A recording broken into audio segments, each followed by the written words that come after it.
السلام عليكم ورحمة الله وبركاته. سيدي ساكا عن ذي نبلمي أضياشي أضي كميدا ماشي كيف كان عي أيان خدك السوق ليني آذن اللالة علي أيان إن شاء الله نبكى دقائق كجرا حقاء النسين سود وهذا أنتي هذا سوجي داي وديسين كرتان أنت كلنا بري أرورتي وديسين آذن وربحنتها ماشا كذا عضي إبك ماشا كذا عي أيو إذا لسه عسيليا سود وهذا لمانتين. السلام عليكم آذن. عليكم السلام. آذن لايف بان كجرا ساكا أيان لبلامي لايف إن سوق ليو أذا أنا عن مارته ورئيسنا إنه هدي أضياش كل جواني هدات كليات هايبا نبكى ماشا كذا عي قربع عيسى. بل شعبك الصوماليين لو ذاك وحنا لو شيء لما شاء لمبر كلا دوان أفر بقول أنا لو شيء صدح بقول أنا لو شيء شن بقول ويجا لا ليه هاي صدح بقول يصمتك ولا لا يهلا ليه هاي بل وحي جرا ما دام ماشي جوكتو بل شعبك الصوماليين والله يفهم كجرا لو ذاك إن شاء الله صدقوا. بسم الله الرحمن الرحيم. ورثوا ليال سادو تيم بمناشة وحا كدعي حسوق غاصل وحا جيستي دولة ديغان كعفرطة دمانتود إذا مدودي مليشيا دودي بنتبا يغو إسوطة يا حسوقا جيستي وحا قرب سينيي والله وضي عوشا إذا مدى مليتريغا إثيوبيا.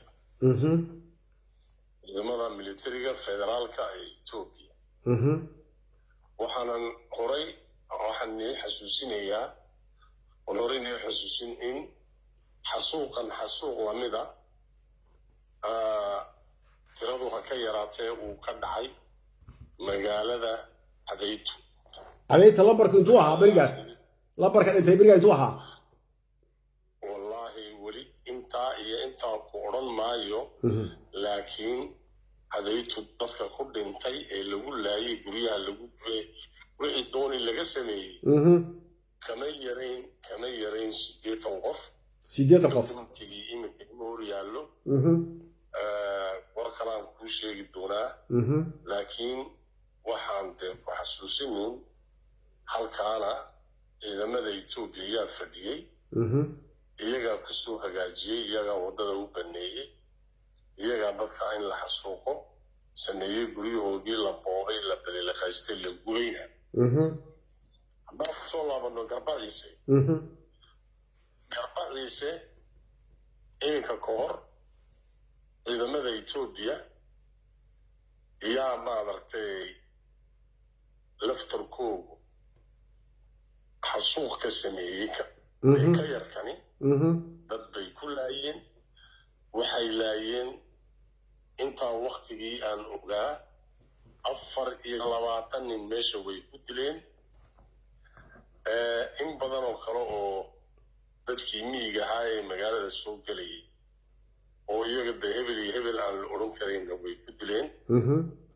waxayna sameeyeen waqtiga 30 dhalinyaro magaalada joogtayna way qabteen oo way xidheen oo magaalada Dirdaba la keenay door blood ka xidhaayeen oo iyagu xidheen waxa intaas dhaafsanaa oo raacsanaa magaalada iyay bariiqaysteen baahay ciidamada Itoobiya waxaan intee kolka arintani waa arin ugu maaha waa wax hore u dhacay in magaalada la bariiqaysto dadka la laayo hasaatee fanidee waxay u kaga duwanay cid balama badbaadin oo hadday tahay caruur iyo hadday haween tahay iyo hadday tahay odayo waaweyn oo maaragtay 80 jira hadday tahayba cid balama badbaadin waa la qaarkood waad aragteen oo inaga facebookyada ka arkeen qoorta inta lagu gooyay meesha soo dhigan ay ku faanayeen marka xasuuqa dowladda afartu hageysatay ciidamada Itoobiya way la wadeen haddaan in yar wax kuugu daro ولي حسوقا كما أورنكرو وشنبقو وصدقبقو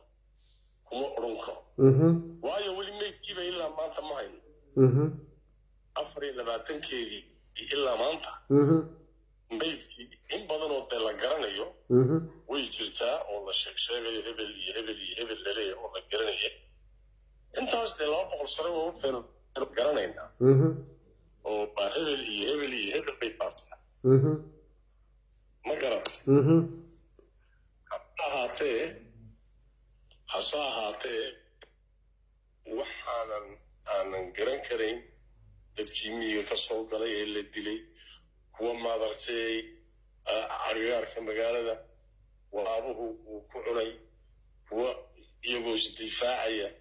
iyagoo ordaya baxay oo dhabar laga toogtay oo dhintay oo qorigii laga qaatay dad inta hebel leeyahay waxa ay dayeen kala sheegsay wayla dad gaaraya maadartay inta la garanayo 200 dad soo dhaafsan weey 200 something something وانت هبل لو garanayo dadkii dadkoogii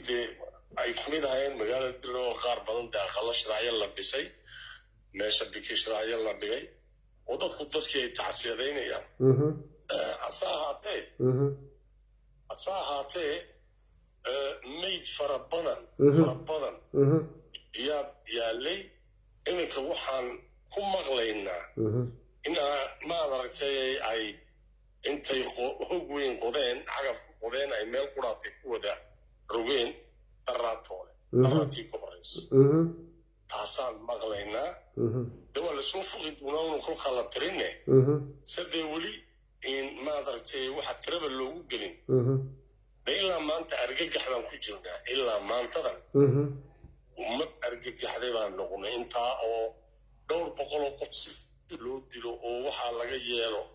dee meel kamid Ethiopia la sheegayo dagaalka maadartay Tigreegi iyo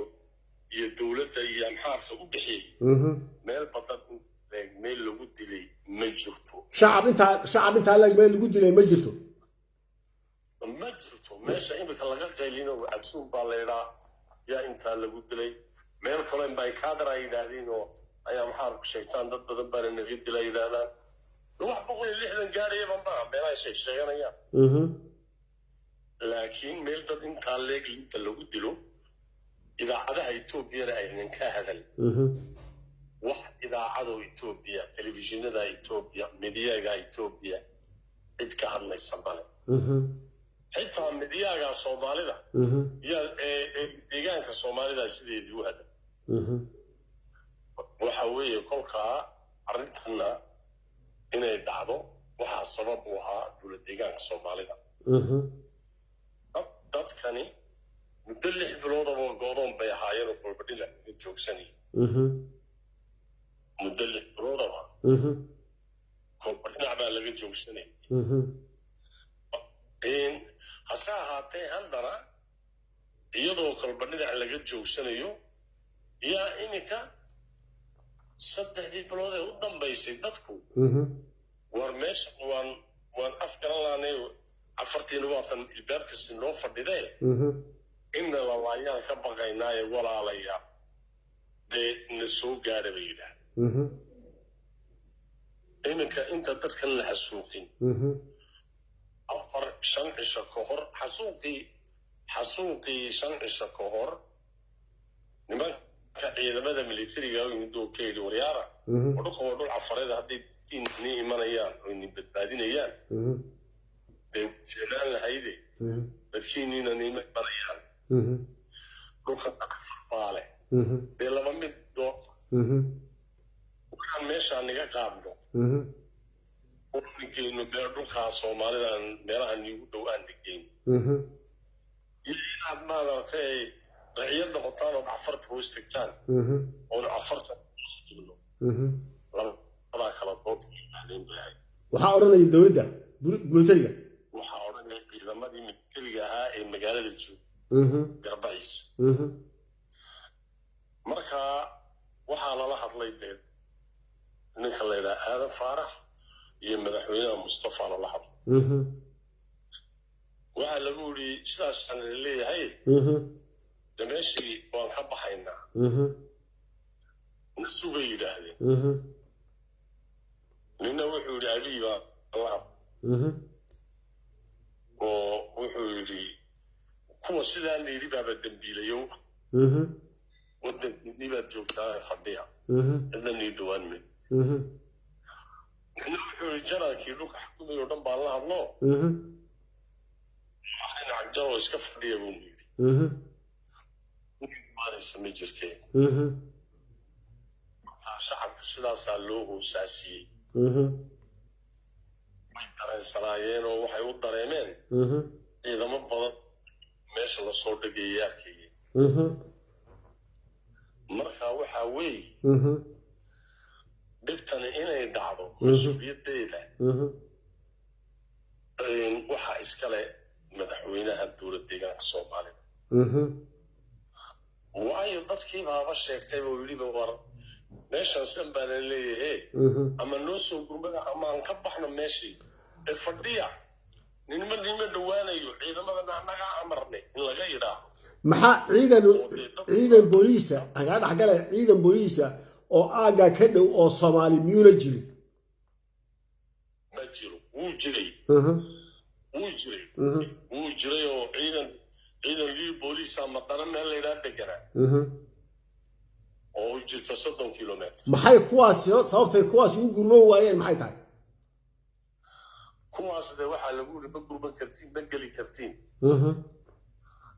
kuwa kaloo meel u jirta 7 kilometraa jiray haba tira yaraadaan kuwaasi kuwaasna amar ma haysataan baa layidhi ma gurman kartaan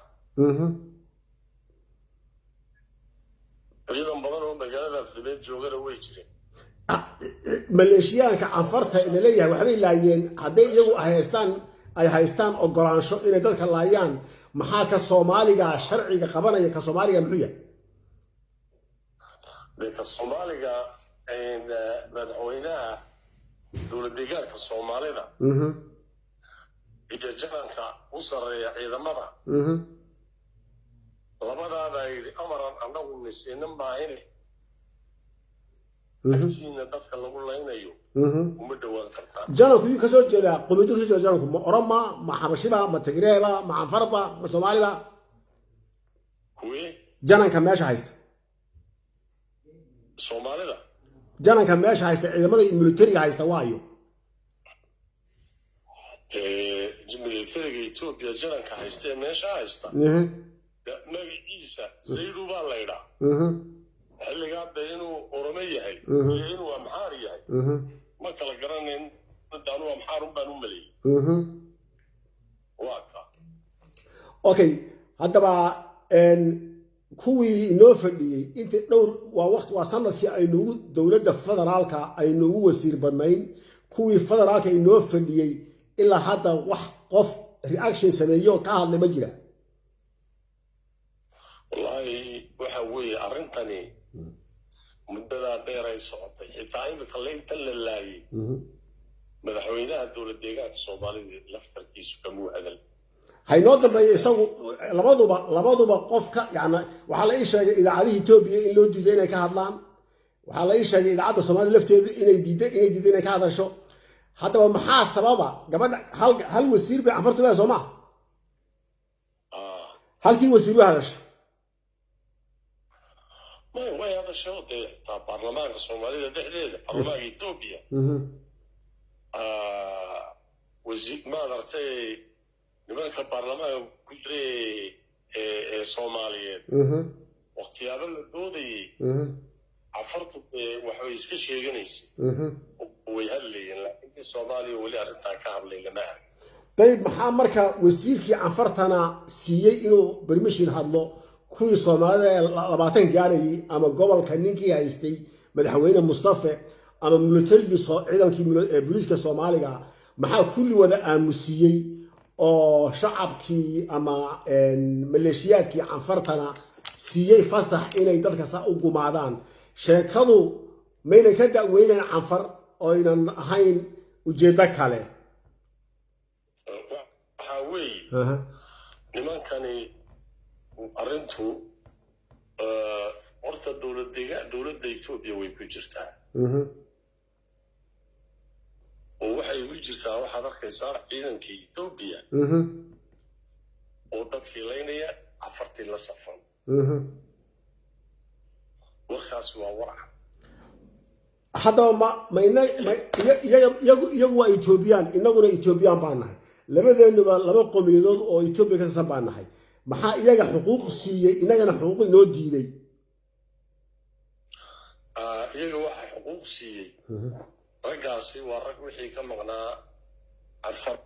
iyo maadahay rabitaanka shacabkooda ku hadla nimankan innaga meesha loo fadhiyana waa niman rabitaanka jeebkooda ku hadla labadaabaa lagu kala duwan yahay marka shacabka maxaa la gudboon inuu la dagaalamo meeshaan cafarta kala dagaalami lahayn miyayna ahayn kuwayna matala inaan maxaa xala maxaan talooyin badan bay Soomaali siisay aan siinay shacabkan in la dumaadi nin kastoo wax garada waa arkayay in ciidankan meeshan shacabka la ilaaliyo ama in ciidan la siiyo ama iyaga in la hubeeyo intaba shacabka Soomaaliyeed waa soo gudbinay dawladda soo gudbinay dawladda Mustafa iyo wasiirada inoo fadhiya federaalka shacabka Soomaaliyeed mudaharaadka la sameeyay sidii aan rabay uma dhicin in waqtigooda la yahay dhawna dhaafa mayna xaq u hayn oo iyaga laga bilaabo horta waxa weeyaan waruno mid shacabka deed waa la abaabulo iyaga u baahabaab oo iyaga oo kolkaa iskigaya dadkooda u danqanaya iyagoo iska dhigaya dadkooda u danqanaya waxaanu dee arrintan arrin weyn ah oo dee la qarin yaa la yidhi dee bal halla banaanbaxa oo dadku ha banaanbaxaan dee waa la bannaanbaxay mid meeshay taallaa oo shacabka Soomaaliyeed waxa uu ka wada damqaday hadduu joogo Raskamboni iyo hadduu joogo Zaylacba shacabka Soomaaliyeed arrintan way ka wada damqadeen meel kasta adduunka joogaan qurba joog xilligaa taa waa sidaa oo damqashada shacabku waa is laakiin marin habaabinimo dhex jirtaa oo waxaa la lahaa nimanka madaxdii waxay lahaayeen annaga shacabka waxaa xasuuqay shacabka waxaa xasuuqay waxa weeye waa niman Tigray ah iyo niman jabhad oo Afar ah iyo dadka taabay u sheegayeen anfarta iyo Tigrayga meesha Soomaalida soo gaaray ee militariga Ethiopia iyo booliiskii la ururiyay soo dhaafay ee halkaas soo gaaray hadee iyaga dawladda ah shacabku kuwaas inuu aydaaba fiican ma oran lahaa aniga waxa weeye taa horta waa munaafaqado waa been ka sheegin dadka dilay oo dad kale loogu tilmaamay anigu waan inaan sheegay dadka waxa dilay waa dawlad deegaankii Afarta iyo ciidamada militariga Ethiopia oo abiika amarqaata meesha waxa la isku laaqlaaqmaa oromada iyo canfarta labadaba ummadda Soomaaliyeed way ka shaqeysan tahay meeshan Ethiopia aynu wada nahay Soomaali baan nahay canfar baa tahay oroma tahay haddaynan odayaasha dhaqanka Soomaalidu ay talaabada hore u qaadi waayeen haddaynan qaadaynin talaab maxaan siinaa odayaal dhaqameedka ina xukuma wasiiradan dhicin ilaa wasiiraan dhicin odayaal dhaqameedku dawladana maxay nahnaa maxaad shacabka Soomaaliyeed qurbaha jooga aad gurmad ka rabtaan waxa weeye walaaleyna dibadda jooga waxa laga rabaa gurmadka laga rabo waxa weeyaan meeshan aagani dad 40,000 ka badan baa yaa barakacay 40,000 dad ka badan baa barakacay arbacaysoon ma adeegtoon ma banka wudni maaragtay heshiisyada yaroo fara badan dadkii reer miyiga ahaa ee cafartu ciidankooda intay tagaan ceelasha ay ka aasayeen dagaal ay ku qaadayeen dhibaatadaas waxay keentay dad 40,000 ka badan inay barakacaan oo maanta in Jabuuti joogta in Dirdaba joogta in ejadaha agagaarka maaragtay joogta iyagiin xilliga waxa weeyaan dowlad deegaanku hadday tahay dad mas'uuliyadu in yar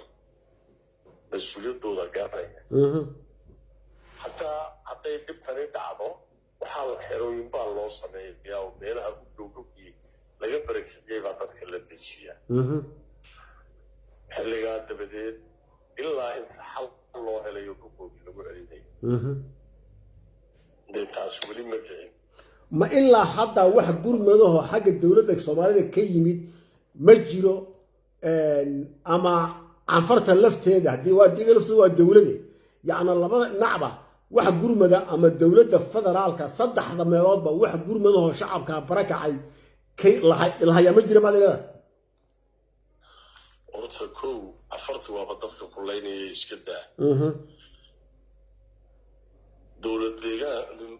dowladda Etoobiyada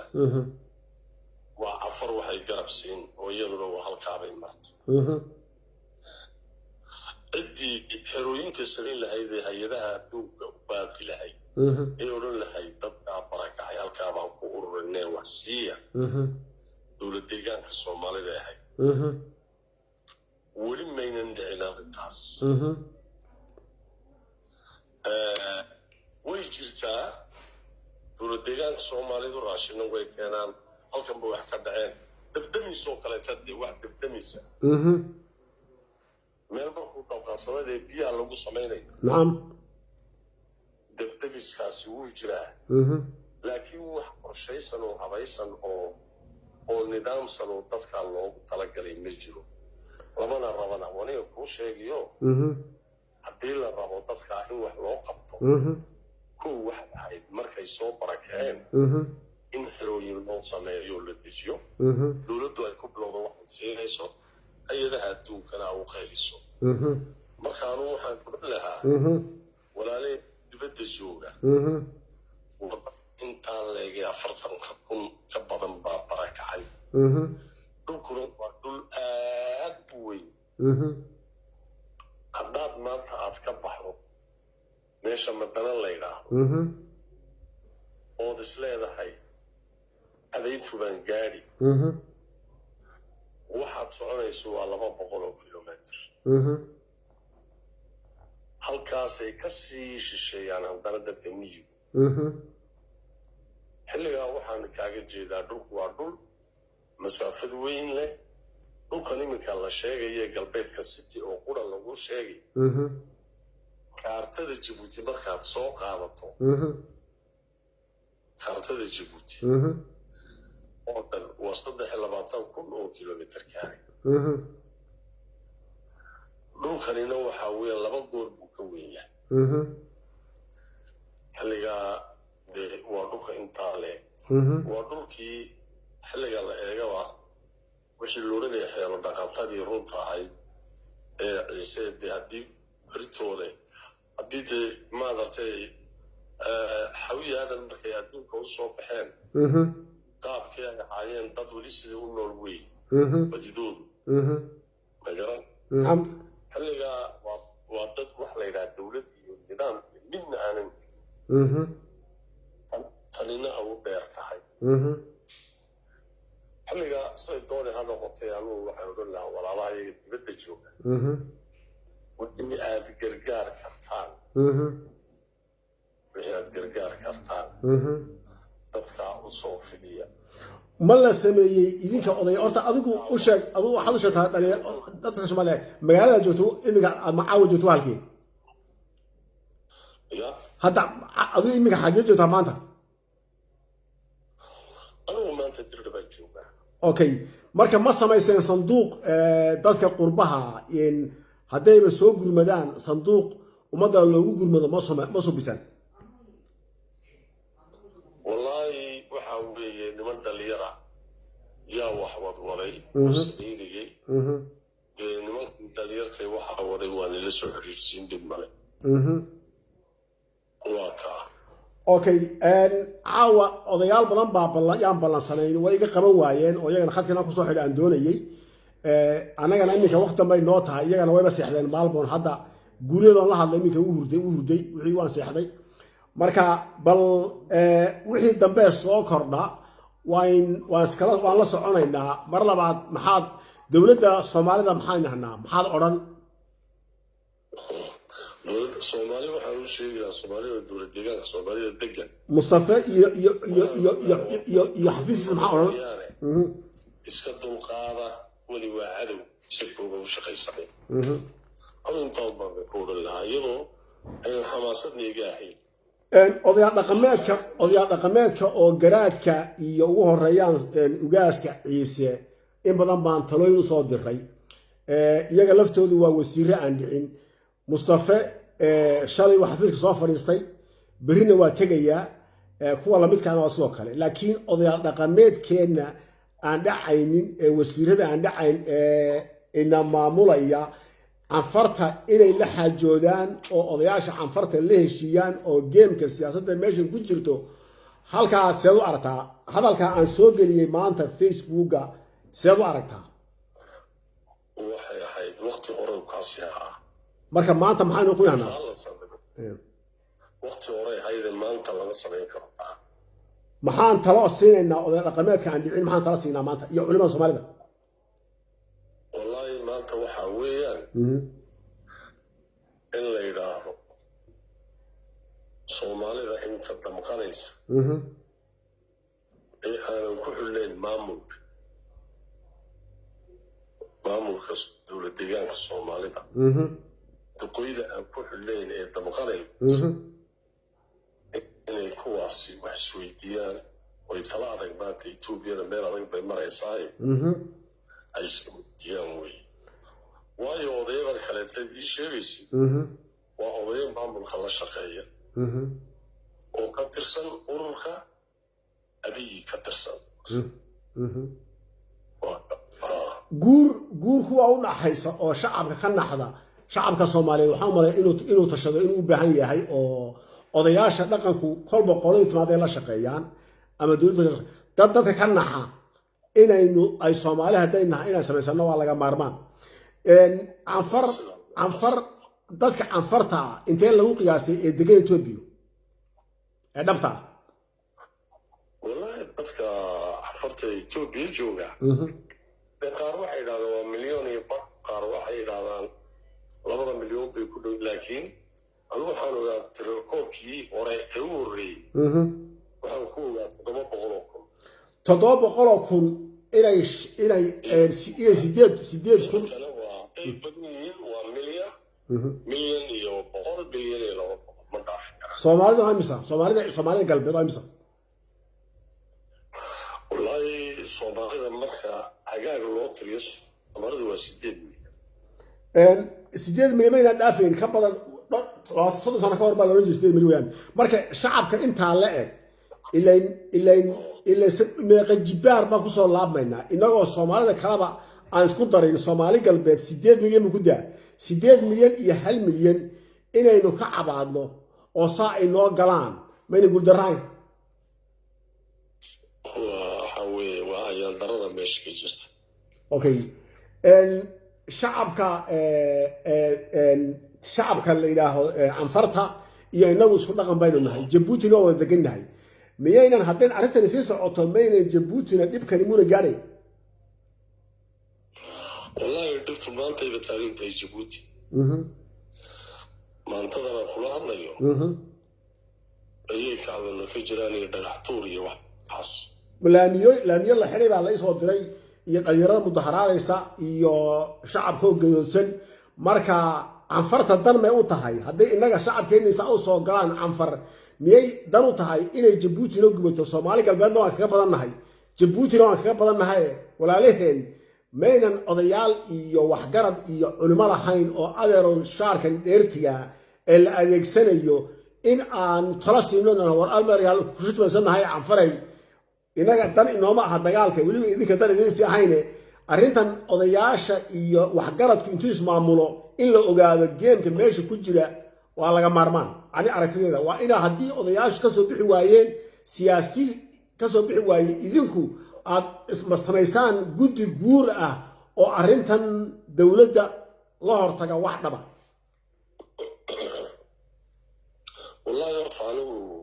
aadan ahaan horeyna ma martay iminka muddo laga joogo 9 sano waan u galnay hawl aan leenahay warbalan wada hadalna xafar wada hadalkeegina dowladda Itoobiya baabays sheekh waxa weeye warado dad islaam oo isku dhowanahay waxa fiicnaan lahaa in wada hadlo oo heshiis la noqdo oo wax badan iskaga soo dhawaado waayo nimankan buuraleyda Abisiinka waan iskaga dhownahay madaxaan iyo diinaan xasahatee afartana sheeka cusub baa madax martay afar waxay afar leedahay waxaan rabaa afar weyn inaan gaaro oo imika hadafkooda weyn ay ku dagaalamayaan waxaanay Jabuuti ku rabishayaan iyo waxaanay dadkan u leynayaan iyo waxaan way ma aragtay way aragti beeleen waxay garan waayeen ninka u dhow iyo ninka ka dheer xilliga nimankan afareed waxay imika ku jiraan waxa la yiraahdo afar weyn waxa la yiraahdaa triangle afar dowlad weyn oo afar in la samaysto oo ka soo gooday halkan galbeedka sidii in ka goodo halka kale ee Eritrea ka soo goodo dowlad weyn oo afar inay samaystaan iyo ku hadlayaan waa hadligoogi xilliga dhibtanna waxa ku jira waa nimanka waxa uu ololeynaya weeyaan waxa dadka isdilaya waa sida walaalo aad iyo aad baan uga xumahay inagoo intaa la eego intaasoo jaanis haysana in shacabkeennii saa loo gumaado anfartu way ka weyn tahay arrinta Cumar Geelle madaxweynaha Jabuuti maxaan marka la haynoo ahaato bal wixii soo kordha nala soo socodsii odayaal kalena insha Allah waan ballamin doonaa mar labaad soo noqon doonaa insha Allah Allah macag salaam calaykum ya akhi calaykum asalaam shacabka Soomaaliyeed Sheekh Maxamed Xasan Sakariya soo dhawaada saakan idin la ballamay odayaal fara badan ayaan doonay inaan khad ku soo xiro aadan kaliya ii baxay maxaa tala ah aqli ah Sheekh Maxamed soo dhawow maxaa tala ah oo aqli ah aad ku beerinaysaa live-kii xalay hadalkii xalay aan soo geliyay tira badan lambarra fara badan live badan baan intayna dilkan dhicin aan dad badan oo Soomaali haddaan nahay qurbajoog iyo guurjoogba aan dowladdeena u diray odayaasheenna u diray maanta maxaan nahnaa 3 maalmood ayaa la ilahaa live maxaa soo gal laadahay maxaa shacabka la gumaaday wax laadahay ii sheega shacabka oo maxaan nahnaa dhageyso Maxamedow hadalkii aan soo geliyay maanta maxaan idhahaa maanta kuwii soo canaananayay ee ii soo diriyay maasajdow bal waxaan oranayno aynu ku biirin ila wadaag ama soo fariiso oo adiga intaan ku soo qabto shacabka u sheeg ama dowladdeena deegaanka u sheeg gurmad financial haddaynu qurbo joognahay ma u fidinaa walaaladeen arrimo noocaas ayaynu ku mashquulsannahay iyagaan ka sugaynaa wixii soo kordhana waa wada soconaynaa asalaamu calaykum waraxmatullaahi wabarakaatu